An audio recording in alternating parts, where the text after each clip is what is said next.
The smell of coffee still lingered in the air when the first person entered that house. The morning light streamed through the curtains as if nothing had happened. The table was set for 4, the bread still warm, the plates impeccably arranged. No sign of violence, no sign of haste, no sign of life. It was as if time had stopped inside.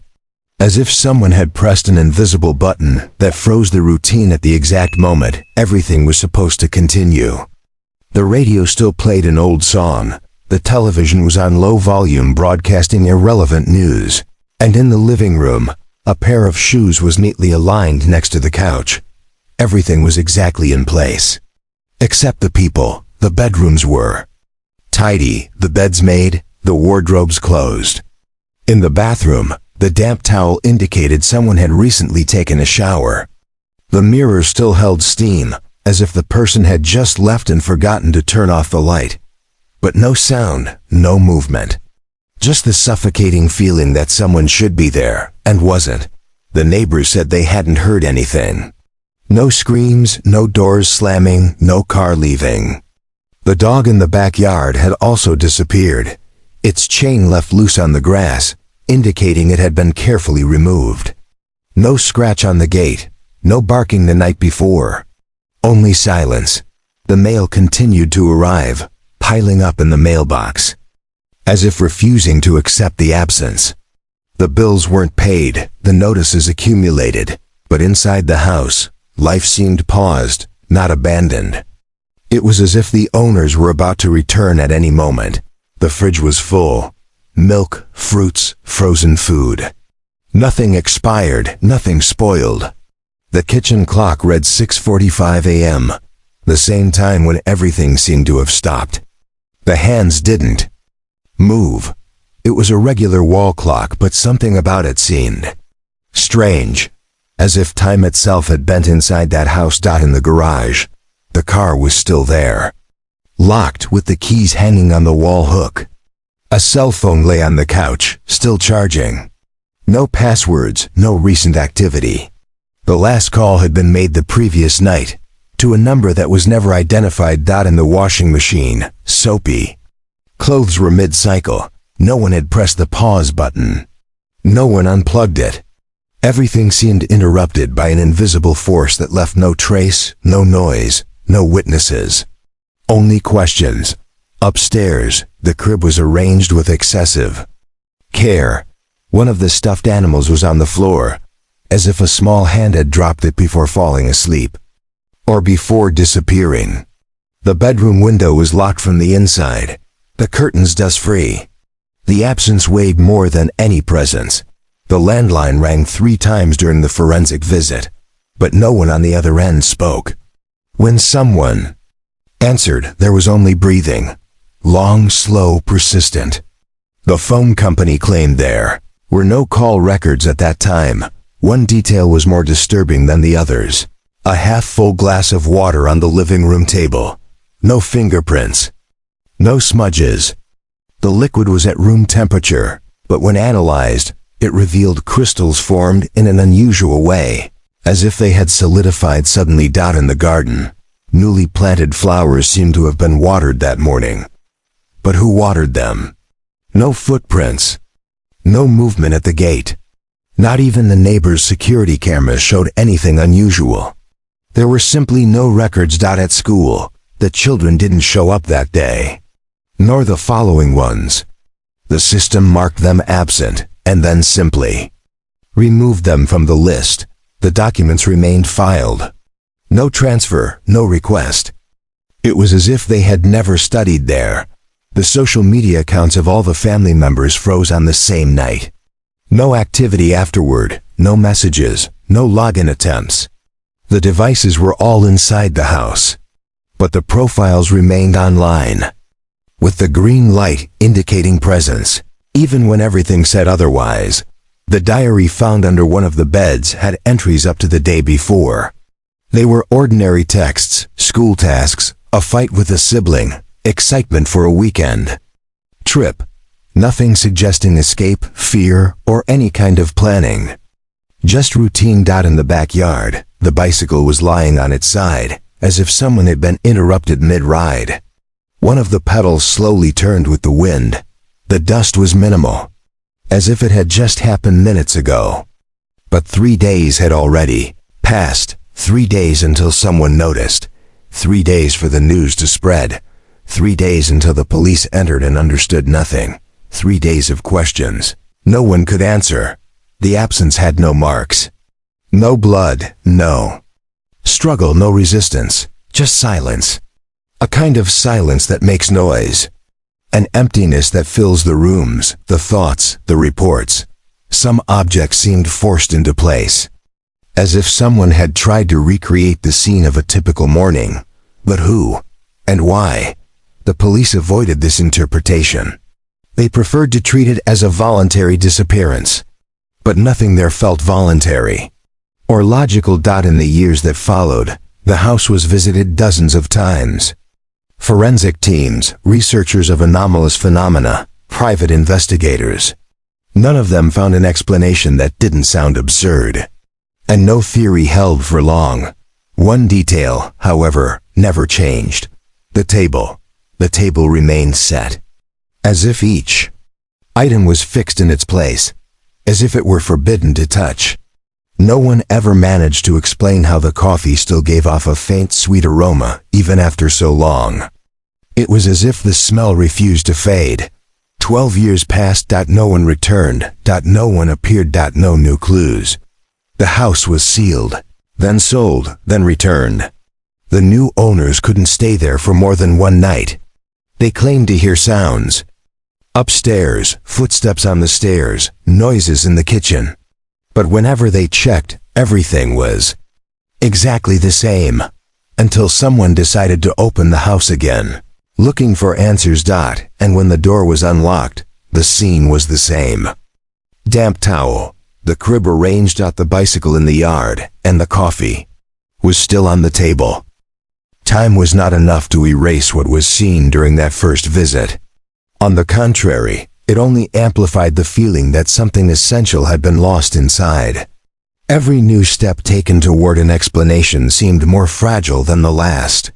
The professionals who returned to the house years later were not faced with an old case, but with a suspended environment, where the present insisted on repeating itself with the appearance of the past.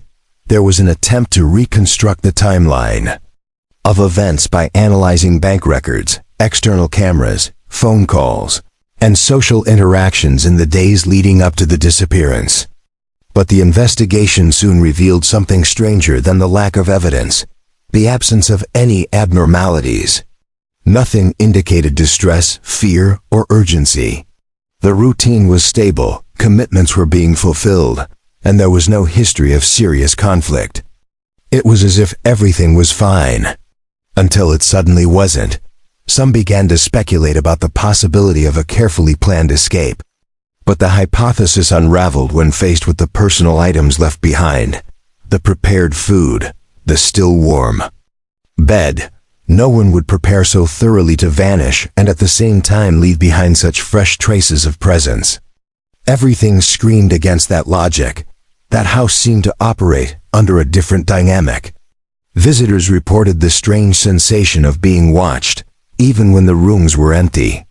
Others mentioned subtle changes. A chair that seemed out of place. An object that disappeared and reappeared elsewhere.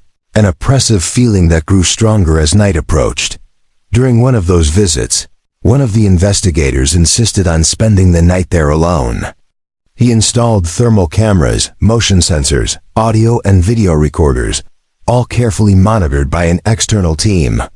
At exactly 3 in the morning, all the devices shut down simultaneously for exactly 2 minutes and 37 seconds. When they resumed, the breakfast table had been partially reset.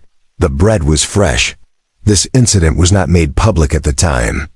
The team was instructed to remain silent, claiming that any exposure could provoke exaggerated reactions.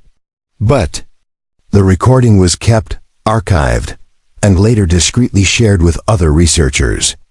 No one was able to explain what had happened without resorting to assumptions that exceeded the limits of the acceptable. The walls of the house were analyzed with structural detection technology. They were searching for secret compartments, passages, any indication that the structure was hiding something. There was nothing, no physical anomalies. Everything within standard parameters. But the sound behaved strangely. Frequency tests revealed echoes in places where there should have been none. An acoustics expert spent 3 days analyzing the internal reverberations. At a certain point in the living room, when speaking out loud, the sound response came back with a slight delay, as if it had traveled a greater distance than the room allowed. It was as if the sound entered through a crack no one could see and returned from a place that didn't exist there. Weather records were also studied. On the morning of the disappearance, no meteorological anomaly was identified. However, temperature sensors placed inside the house in the following years recorded abrupt drops in heat at specific times, always between 6:40 and 6:50 in the morning. The same time interval when the clock had stopped. These phenomena didn't occur every day. The events were random. But when they did happen, all of the house's sensors seemed to conflict. Lights flickered, devices rebooted, and data became corrupted. In some of these episodes, voices were picked up by the microphones. Whispered words in languages that couldn't be clearly identified. Some suggested the house be demolished. But the request was denied multiple times. It was claimed to be a historical site, although it was not officially listed on any heritage registry. The question remained, what really prevented the structure from being destroyed? Public interest or fear? An independent journalist attempted to produce a documentary about the case. She visited the archives, interviewed former investigators, obtained authorization to enter the house for just 2 hours. During her visit, her digital recorder captured 37 minutes of audio that were not recorded by any camera. Sounds of footsteps, dishes being set on the table, and children's voices reciting an incomplete song. When she tried to publish the material, her account was suspended. The video was automatically removed from all platforms where it had been shared. Her computer suffered irreversible failures. To this day, she claims it was no coincidence. But no one else has had access to the original files. During the 6th year of silent investigations, a letter was received. An envelope with no sender, containing a single photograph. The house's table, set in the same way, with the same arrangement. OF cutlery and bread. The detail was the focus of the image. One of the cups was slightly out of place, exactly as it had been seen during the last documented visit. The origin of the photo was never discovered. The paper had no print markings, and specialists could not identify the camera used. Stranger still, when digitized, the image's EXIF data indicated it had been captured 3 hours before the envelope was delivered. Not enough time to print, package, and send it to that location. Some began to speak of replication. The absurd possibility that the scene was being reproduced elsewhere, simultaneously. A duplicated space, in another dimension. But there was no way to prove it. And each new theory seemed to push the case even further into the realm of fiction, rather than reality. Even as the years passed, the house never fell silent. Internal reports indicated that, on certain nights, lights turned on and off by themselves. And always in the same pattern. First the living room, then the kitchen, finally the upstairs bedroom. This pattern never changed, as if someone was repeating a ritual. As if the old routine continued, even with no one there. Once, a retired investigator decided to visit the place again. He reported that, upon entering, he had the clear impression he was interrupting something. The sound of a chair scraping, a utensil hitting porcelain, hurried footsteps toward the stairs. He ran upstairs, but the silence swallowed him before he reached the top. Another curious detail was noted on the 10th anniversary of the disappearance. At exactly 6:45 a.m., One of the mirrors in the living room developed a horizontal crack by itself in front of a security camera. The sound was not captured, but the image exists, stored in a non-public database. The case files, once digital, began to be kept on paper as well, for precaution. Specialists feared that electronic interference continued to erase fragments of evidence. Twice, entire databanks were corrupted without explanation. Only the printed documents remained intact, medical records of the involved individuals, when reviewed years later, revealed strange notes. One family member had visited a psychiatrist weeks earlier, reporting recurring dreams about a morning that kept repeating and coffee that never cooled down. These accounts were considered irrelevant at the time, but gained new meaning. Over the years, one of the last official visits was made by a private team. Its members did not reveal their identities or methods. They stayed at the location for 17 minutes. When they left, one of them reportedly said only one sentence: "It's still happening." Since then, they have given no interviews, answered no emails, accepted no further contracts. The house remains silent, but the coffee is still on the table, and nothing there seems willing to be forgotten. Over time, the case stopped being investigated as a disappearance and began to be treated as an anomaly. There was no concrete evidence of escape, kidnapping, or homicide. At the same time, there was no rational justification for what had occurred. All that could be stated with certainty was that 4 people simply ceased to exist within a space where nothing was out of place. And that, in itself, was unbearable to many. The authorities avoided making public statements about the new events. The press, tired of finding no answers, abandoned the subject. But in online forums and underground communities, the case took on a life of its own. Users exchanged theories, diagrams, maps of the house. Some claimed to have had similar experiences. Others were convinced that place functioned as a kind of convergence point for phenomena that did not fit within common logic. One day, an audio file was sent anonymously to one of these forums. The recording was just over 2 minutes long and seemed to have been captured inside the house. Subtle noises could be heard: clinking dishes, the sound of a chair scraping, hurried footsteps on wooden flooring. Someone's breathing close to the microphone, short and irregular. But the most disturbing part was at the end, a barely audible whisper saying, "You weren't supposed to come back." The authorities denied the authenticity of the file. Technicians tried to trace its origin, but the upload came from an encrypted network outside the country. No one claimed authorship. The forum where it was posted was taken down days later, without any clear justification.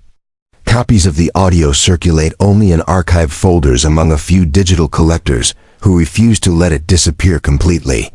During an attempt to digitally reconstruct the environment, based on a 3D scan of the house, the engineers involved reported a recurring software error. Every time they modeled the kitchen, the system automatically created a 5th chair at the table. It didn't exist physically. It had never been there.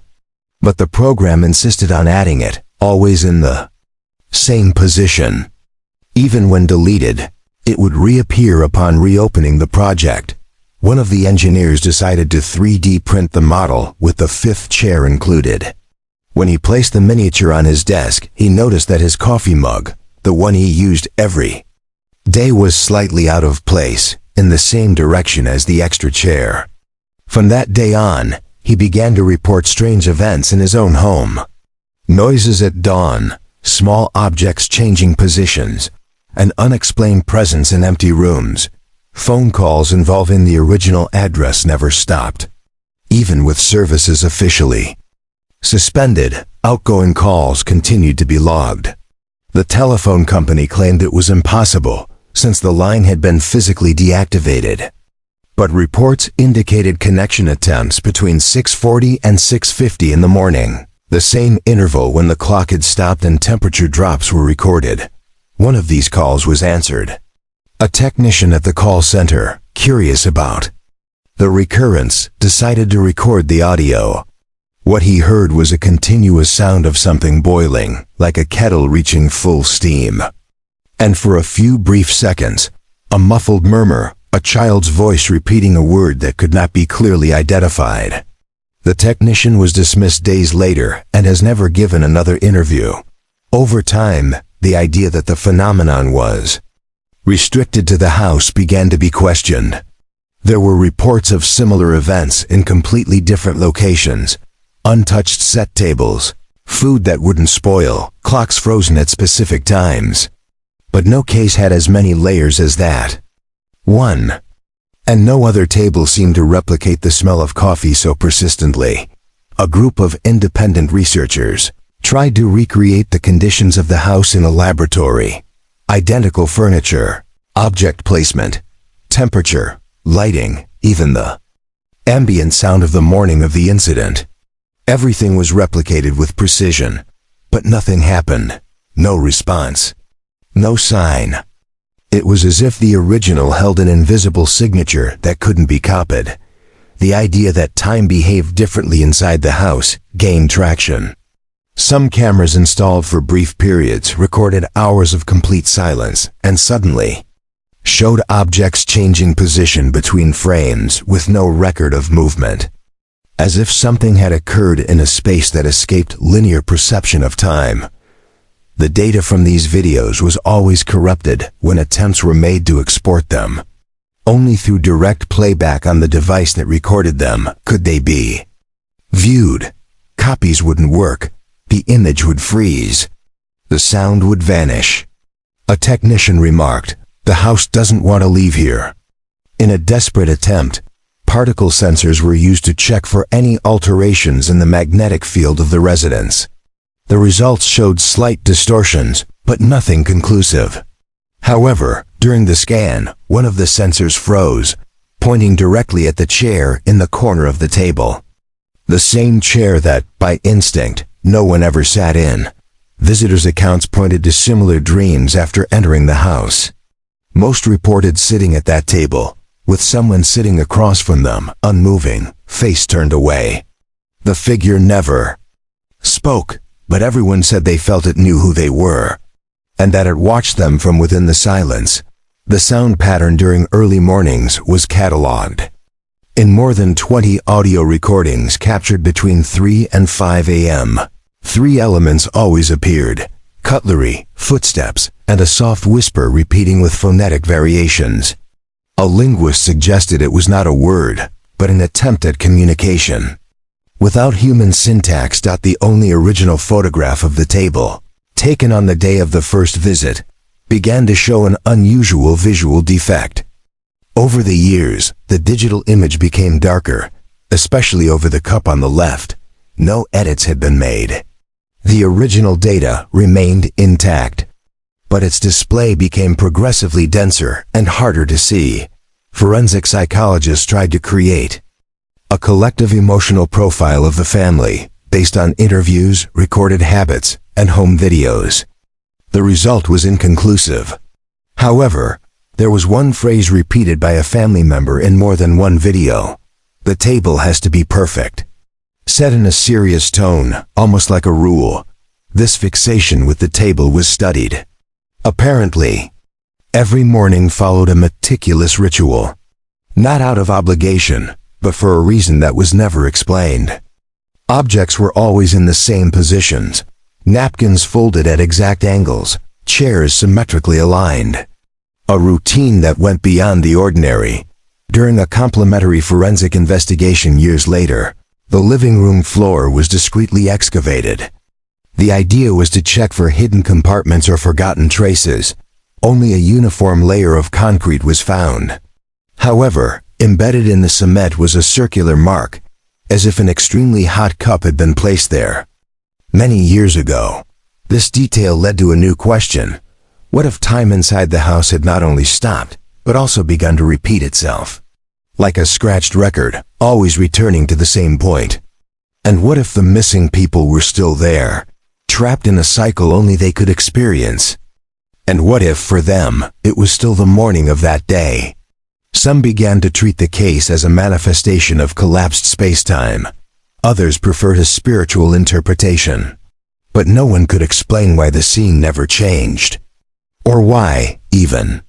After so much time, the coffee still seemed fresh. The house, then, came to be called by a name not found in any official document. A name given by those who studied it, who feared it, who visited and returned, incomplete. That name was never revealed to the public. But they say it is written somewhere under the table. No one has ever confirmed that, because no one has dared to sit there again. In the 12th year since the disappearance, a new wave of interest emerged quietly. It didn't come from the press or social media. It came from within. From a group of researchers who had never completely abandoned the case and now believed. They had identified a pattern. They didn't speak of evidence. They spoke of repetition, of signs, of cyclical returns that only revealed themselves to those who watched in silence long enough. These scholars noticed that every 12-year interval brought a sequence of events that manifested subtly but consistently. Noises in the night, sudden temperature drops, changes in mirrors, and the smell of coffee, which seemed to intensify for no reason. It didn't matter if the house was empty. It was as if the house itself prepared for the repetition of something. The outside world had already forgotten. On the eve of the anniversary of the disappearance, a new note was found in the mailbox. No envelope, no sender. Just a yellowed sheet with a short sentence. "You forgot to pull the chair." The handwriting didn't match any of the former residents, nor anyone involved in the investigation. But the paper bore fingerprints of one of the missing children, identical to those collected from the diary, found years before. The presence of the note triggered a series of reactions among the team that maintained passive surveillance of the location. One of the oldest members, upon reading the sentence, resigned immediately. He claimed he had dreamed of that exact phrase years ago, during one of the most intense periods of observation, and had woken up crying without knowing why. He had never told anyone until that moment. When they tried to open the house again after the note appeared, the original key no longer worked. The lock had been changed, but no one admitted to the alteration. No signs of forced entry were found. When they finally managed to enter with specialized equipment, everything was in its usual place. But there was something new, a circular moisture mark on the seat of the corner chair at the table. That mark hadn't been there before, and it suggested that someone had been sitting there long enough to affect the fabric. The texture was slightly compressed, as if a body had occupied the space, but the house's sensors, activated hours before entry, had not detected any movement. The recording showed an empty room, but the mark was there. Upstairs, one of the hallway mirrors had a new crack, nearly straight in shape. Those who looked closely said the reflection appeared delayed by half a second, an almost imperceptible lag that became evident when someone moved quickly. It wasn't the mirror that was broken. It was the reflected time that seemed to hesitate. During the analysis of this new anomaly, one of the technicians smelled a strong scent of coffee coming from the bedroom. Upon entering, he found nothing. Just the crib, the stuffed bear, and a curtain swaying slightly, though the windows were shut. In the pocket of the bear's apron was a fresh coffee bean.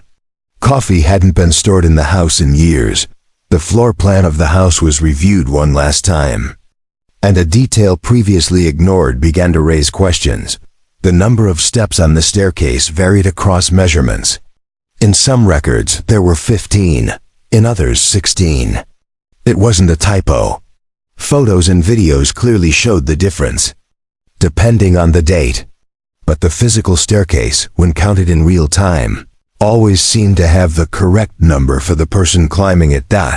This inconsistency led to a new hypothesis. Perhaps the physical space of the house wasn't fixed. Perhaps it reorganized itself slowly, imperceptibly, creating small shifts that made it impossible to establish a definitive blueprint. A mutable structure, as if the environment itself were alive, or responding to human presence. This theory was rejected by official channels but began circulating among alternative scholars. Some suggested that the family's disappearance had been less a vanishing and more an incorporation. That they had been absorbed by the house, not killed. Not taken. Just integrated. A document was found among the notes of one of the first investigators, now retired. It had never been officially filed.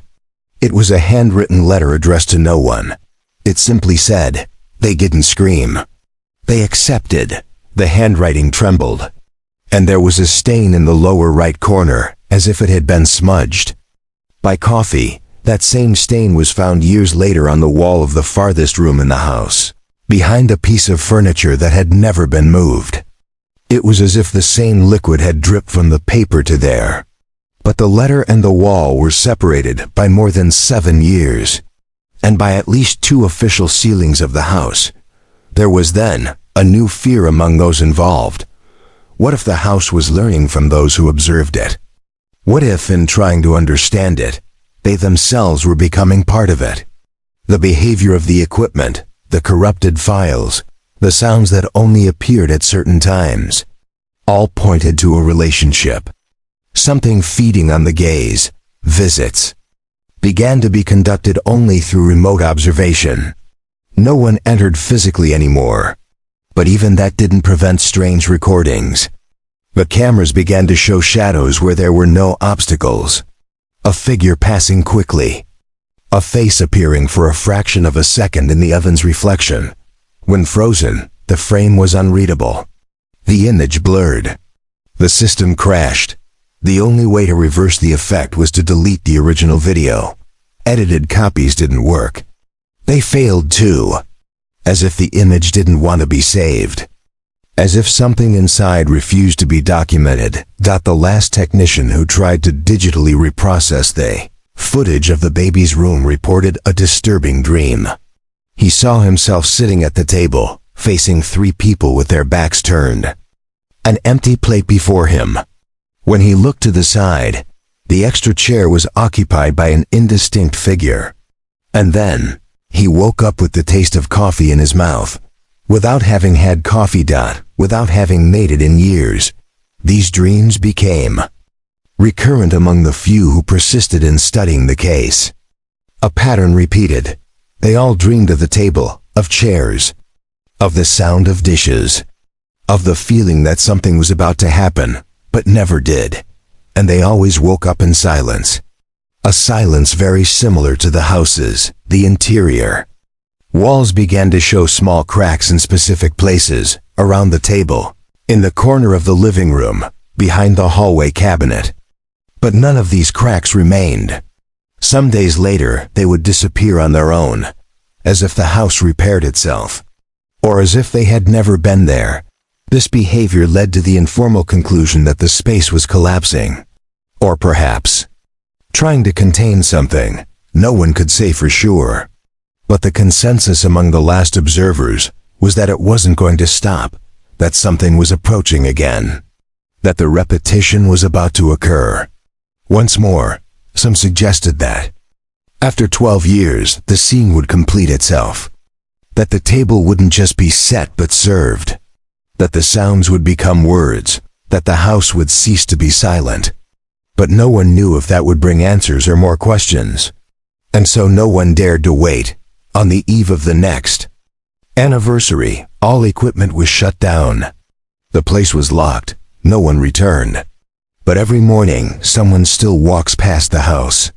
And looking through the window, they could swear they see the steam from the coffee rising slowly, as if the morning had begun again. The house remained sealed for an indefinite period. No one approached it officially anymore. No teams, no cameras, no new analysis. But even locked, the feeling that it remained active was undeniable. As if silence had become its definitive language.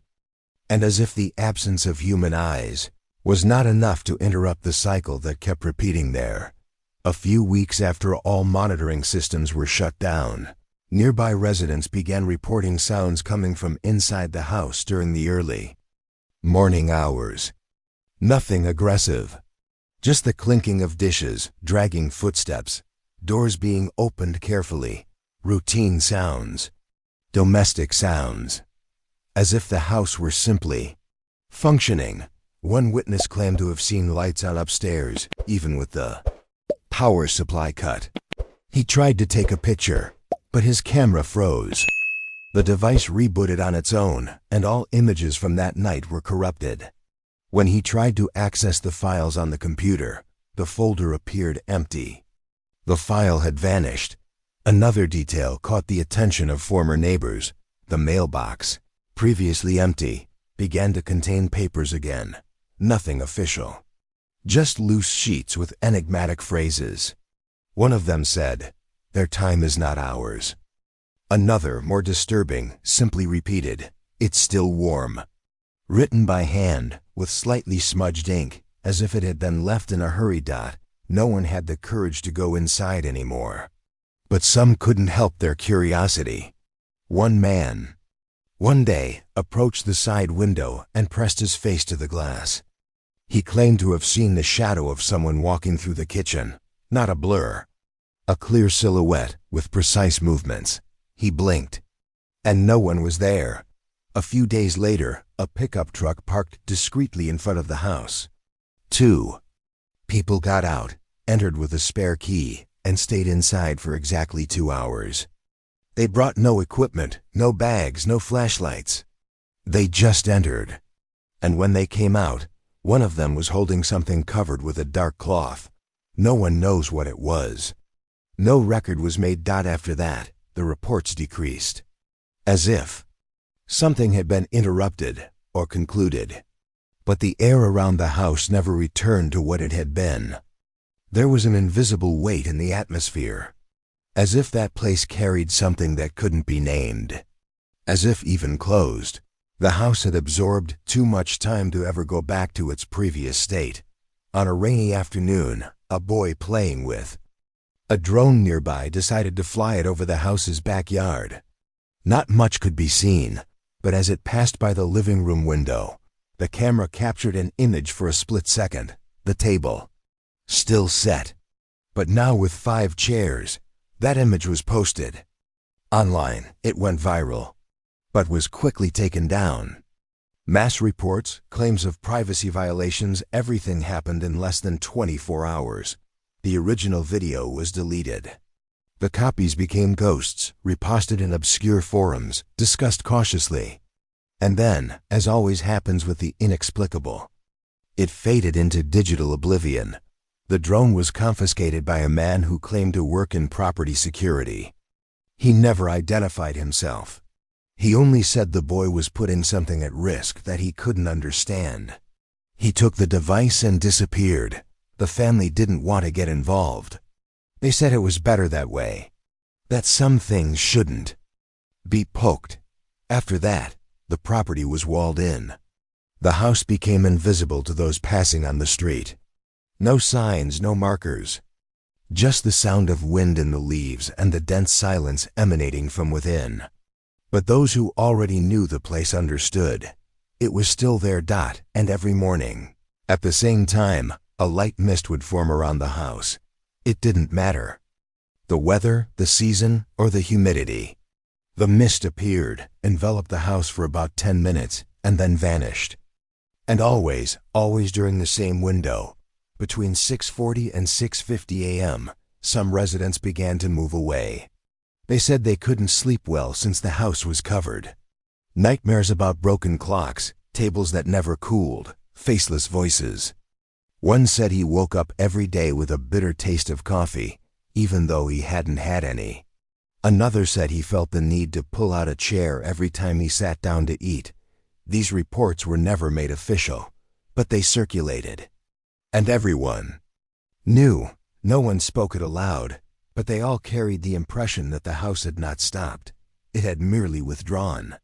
Waiting, watching, maintaining the same routine that had been taken from it by absence. And repeating, tirelessly, the morning of a day that never ended. When the former investigators gathered informally years later, few wanted to talk about the case. One of them, when asked, only said, "That wasn't a crime. that was a decision. But when asked what he meant, he fell silent and never spoke of it again.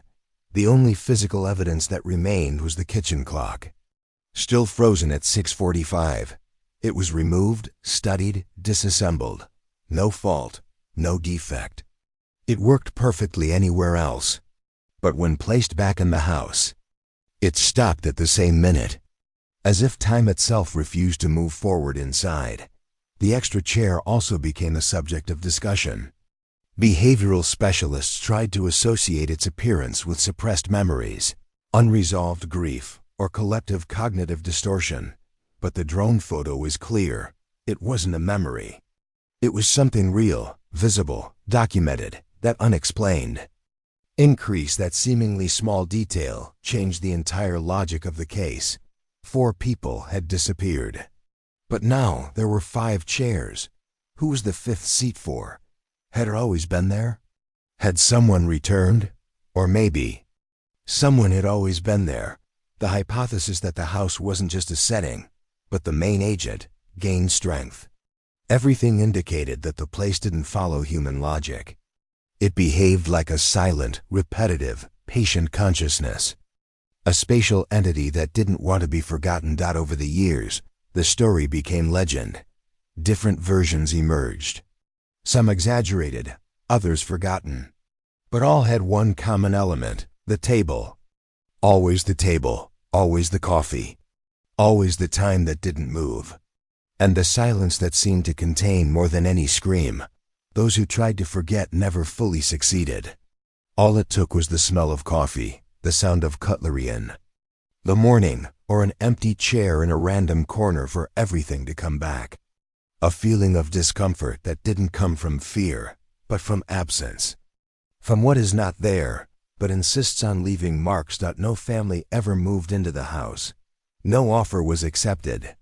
No demolition project was approved. Every attempt to erase it was halted before it even began. It was as if something, on some level, didn't allow it. As if the space had been sealed not by human hands, but by its own will. The last attempted break-in was by a group of skeptics who believed it was all a hoax. They managed to enter, film, and laugh at the supposed legend.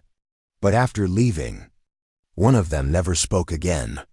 The other 2 vanished from social media, sold their equipment, and moved out of state. No explanation was given. Just silence, silence that once again enveloped everything. And so, the case remained, without answers, without closure, without justice, but also without forgetting.